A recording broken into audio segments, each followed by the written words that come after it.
Well, so far, Oklahoma has spent over half of the $3 billion federal stimulus dollars allocated for our state.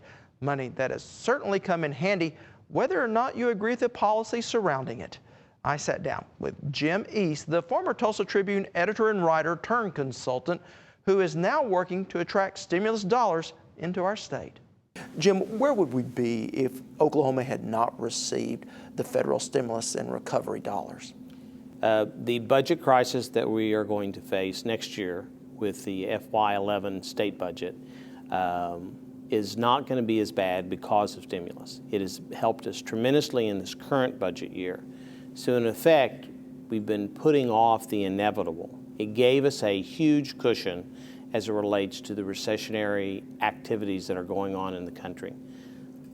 It's hard to say exactly where we would be, but what I can say is the majority of the 8,000 or so jobs that are listed on the stimulus reports, the vast majority are ones that have been retained.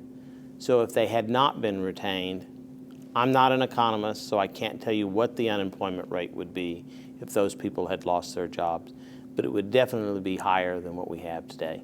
So less about creating new jobs and more about retaining the jobs that we need and we have. That's correct. I think that there were some new jobs created, but by and far, when you look at the amount of money that came in, most of it went to Common School, and that money was used to retain those teachers, primarily, I think, in rural areas, but also in the metros. Do you see a second stimulus coming down the pike? No.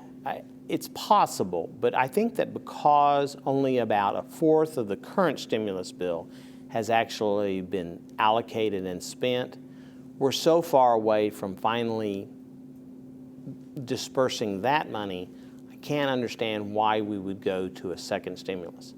That said, there are some people that were left out of the first stimulus or didn't receive as much money as they hoped. And I would think about school construction money, which was left out, and roads, rail, barges. That got a lot less money than they had hoped for. So those are two places where I think there's going to be a lot of discussion. What would you say to the people that fundamentally, from a political standpoint, would disagree with those federal dollars coming into the state? I think that you always have to be cautious about having just federal stimulus or state stimulus or local stimulus. It needs to be a balance. But I think the fact that the money is coming, we need to be able to use it, particularly for those most vulnerable in our state. Those individuals that don't have the means to put food on the table every night, the people that are out of work that need additional unemployment insurance. I think some of those things are critical to keep our state afloat. That's what I'd ask them to talk to those individuals. Has it created a tremendous amount of jobs, as some people had talked about? Not yet. Maybe never. I can't say for sure.